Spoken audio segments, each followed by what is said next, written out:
बिस्मिल्लाहिर्रहमानिर्रहीम अस्सलाम वालेकुम। आप यूट्यूब चैनल और फेसबुक पेज देख रहे हैं। मैं गुलाम मुस्तफ़ा आपकी खिदमत में हाज़िर हूँ। नाज़रीन कराम, पाकिस्तान की जानब से बड़ा अटैक किया गया है, बदला लिया गया है और मुतअद्दिद पाकिस्तान के जो दुश्मन हैं उनको उड़ा दिया गया है और उनको तबाह बर्बाद किया गया, उनके हमले को नाकाम जो है वो बनाया गया है। और इस हवाले से आप कह लें कि जो भारत और अफ़गानिस्तान की जो प्रॉक्सीज़ पर वो काम कर रहे हैं, मैं ये तो नहीं कहता कि वो मुकम्मल तौर पर उसमें नाकाम हो रही हैं, लेकिन ये है कि एक बड़ी हद तक वो उसमें नाकामी का सामना उनको करना पड़ रहा है। पाकिस्तान की सिक्योरिटी फोर्सेस उनको तबाहकुन रिप्लाई जो है वो देती हुई नज़र आ रही हैं। और इसके साथ साथ हम बात करेंगे ईरान अमेरिका मुज़ाकरात पर भी, अबनाए हुर्मुज़ की सूरत हाल पर भी। और इसके साथ साथ नाज़रीन मोहतरम हम बात करने जा रहे हैं कि तुर्किया के अंदर आप लोग जानते हैं कि वहाँ पर नेटो की एक बहुत बड़ी कॉन्फ्रेंस होने जा रही है, इजलास होने जा रहा है। नेटो के ममालिक वहाँ पर शिरकत करेंगे। जो अमेरिकी सदर डोनाल्ड ट्रंप हैं वो वहाँ पर पहुँच चुके हैं। क्या कुछ अहम तरीन पेशरफ्त हुई है, इस पर भी हम बात करने जा रहे हैं। आप लोगों से इल्तमास है, अगर आप इस चैनल पर नए हैं तो इसको लाजमी सब्सक्राइब कर लें और कमेंट सेक्शन में अपनी जो कीमती राय है उसका इजहार भी ज़रूर फरमा लें। और पाकिस्तान जिंदाबाद जरूर लिखें। सबसे पहले नाज़रीन कराम हम बात करते हैं कि तुर्किया और ट्रंप को लेकर अमेरिकी सदर डोनाल्ड ट्रंप जो हैं वो पहुँच चुके हैं। 7 जुलाई को ही वो वहाँ पर पहुँच गए थे। रजब तैयब एर्दोगान की जानब से बड़ा पुरतपाक किस्म का उनका वहाँ पर इस्तकबाल किया गया।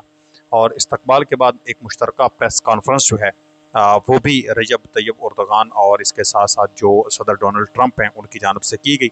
सदर ट्रंप ने जो है वो एक मुस्बत पेशरफ्त इसको करार दिया और यहाँ तक कहा, जो इशारतन उसने कहा कि अगर ये जो नेटो का इजलास है अगर किसी और कंट्री के अंदर होता, यूरोपीय यूनियन किसी मुल्क के अंदर होता, तो यकीनी तौर पर सदर ट्रंप जो है वो वहाँ पर शमूलियत इख्तियार ना करते, क्योंकि वो नाराज़ है। नाराज़ इस वजह से है कि जब अमेरिका के साथ ईरान के साथ जंगी सूरत हाल बनी हुई थी, हमले किए जा रहे थे एक दूसरे के ऊपर, तो उस टाइम पर जो यूरोपीय यूनियन के ममालिक हैं उन्होंने अपने अड्डे जो हैं वो अमेरिका को इस्तेमाल नहीं करने दिए, जिस वजह से ट्रंप जो है वो किसी हद तक नेटो के इन ममालिक के साथ जो है वो नाराज़गी अपनी जाहिर करता हुआ नजर आ रहा है। तो ट्रंप ने कहा है कि ये तुर्किया के अंदर है, इसलिए मैं वहाँ पर आया हूँ। और साथ ही उसने ऐलान किया है कि जो तुर्किया के ऊपर पाबंदियाँ हैं वो अमेरिका तुर्की पर आयद पाबंदियाँ जो है वो ख़त्म करने जा रहा है। तुर्किया जो है अब जो नाज़रीन का नाम F-35 इनका जदीद तरीन फाइटर जेट है, जंगी त्यारा है, लड़ाकू त्यारा है अमेरिका का, वो भी अब तुर्किया जो है वो हासिल कर सकेगा अगर उससे उसके ऊपर से वो पाबंदियाँ जो हैं वो ख़त्म कर दी जाती हैं। 2020 में ये पाबंदियाँ जो हैं वो तुर्की के ऊपर आयद की गई थी। दारुल हुकूमत अंकरा जो है तुर्किया का, वहाँ पर ये सरबराही इजलास जो है वो वहाँ पर हो रहा है।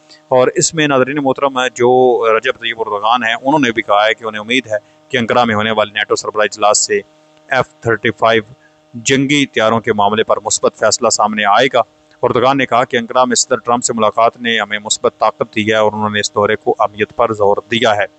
और ट्रंप ने तो ये भी कहा है कि अगर मैं दरमियान में ना होता तो तुर्किया अब तक इसराइल के ऊपर हमला कर चुका होता। पिछले दिनों उसने ये भी कहा था कि मैं अगर ना होता तो इसराइल का नामो निशान तक ना होता। तो ये वहाँ पर भी उसने ये बात की है, यानी तुर्किया को इतनी जो है वो अहमियत ट्रंप इस वक्त दे रहा है।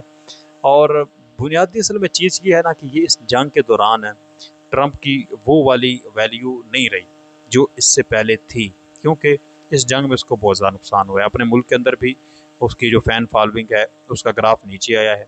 फिर पूरी दुनिया के अंदर यूरोपीय यूनियन के ममालिक को भी नाराज़ करके बैठ गया है, करेबियन जो कंट्रीज़ हैं उनको भी नाराज़ करके बैठ गया है, जो अरबियन कंट्रीज़ हैं या GCC ममालिक हैं उनको भी वो उसने नाराज़ कर दिया है। तो अब वो कोशिश कर रहा है कि मैं खित्ते के अंदर जो दूसरे ममालिक अब हैं उनके साथ अपने ताल्लुकात बेहतर और अच्छे करने की कोशिश करूँ। उसकी बुनियादी इस वक्त सूरत हाल ये है वो ये बन चुकी है। अगर हम मुज़ाकरात की बात करें ईरान अमेरिका की, तो वो तनाव का शिकार हो चुके हैं। अब्बास अराग़ची ने वाज़ेह तौर पर कहा है कि ये जो हमें धमकियाँ दी जा रही हैं तो इन धमकियों के दौरान जो है वो मुज़ाकरात नहीं हो सकते।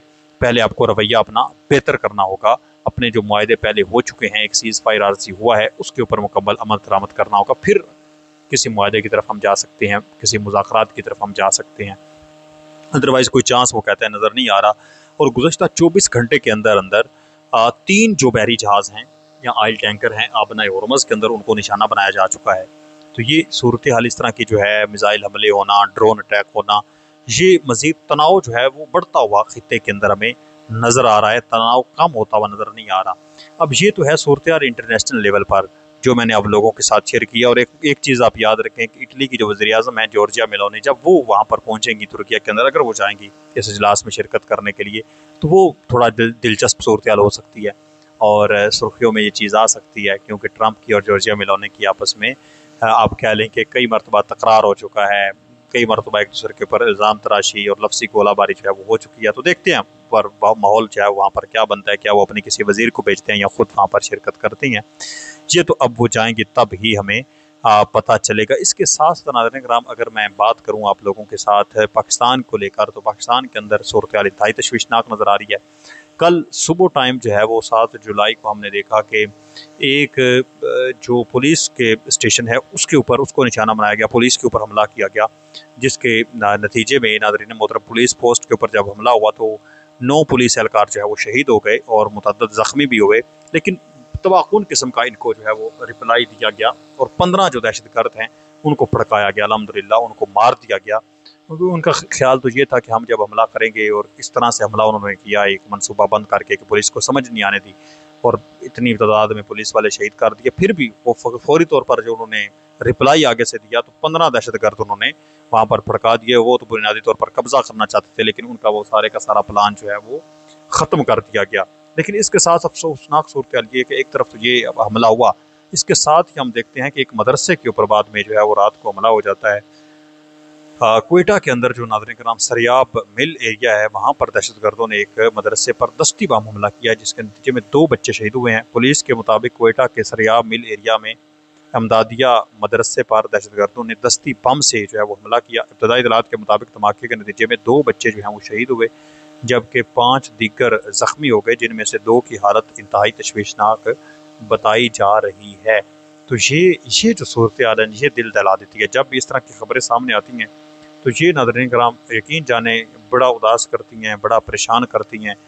तो ये सूरत-ए-हाल ख़त्म होनी चाहिए, जो दहशतगर्दी वाली सूरत-ए-हाल। पाकिस्तान अब देखते हैं ना सफारती सतह पर कोशिशें कर रहा है, उसने एक आलमी जंग जो है उसको रुकवाया है कोशिश करके। तो मैं ये समझता हूँ कि अपने बॉर्डर के एरियाज़ जो हैं, ये जो भारत ने प्रॉक्सिस शुरू कर रखी हैं, अफ़गानिस्तान के थ्रू प्रॉक्सिस हो रही हैं, पाकिस्तान के अंदर TTP और BLA इस तरह की दहशतगर्द तंजीमें हैं जिनके उनके साथ लिंक हैं, तो इनको कोई ऑपरेशन करें, कोई 1 हफ्ते का, कोई 1 महीने का ग्रैंड ऑपरेशन करें और मुकम्मल ख़त्म कर दें हर चीज़ को। मतलब जितने भी ये हैं ख़त्म हो जाएं। कोई इस तरह की कोई सूरत-ए-हाल अमल जो है वो तैयार होना चाहिए। कि आए रोज़ माओं के लाल शहीद हो रहे हैं, ये इंतहाई अफसोसनाक है, इंतहाई अफसोसनाक। मैं अक्सर कहता हूँ कि यहाँ पर बैठ कर बयान करना तकलीफ़ होती है, हमें भी दुख होता है, हमारे वतन के लिए लोग शहीद हो रहे हैं, लेकिन जिन माओं के लाल शहीद होते हैं उनको जो दुख या तकलीफ़ होती है वो हम लफ्ज़ों के अंदर बयान नहीं कर सकते, या वो कैफियत हमसे नहीं बयान हो सकती। तो नाज़रीन किराम, आप इस तमाम तर सूरत-ए-हाल पर क्या कहते हैं ज़रूर बताएं। मिलते हैं एक और नई वीडियो में, तब तक अल्लाह निगहबान। पाकिस्तान।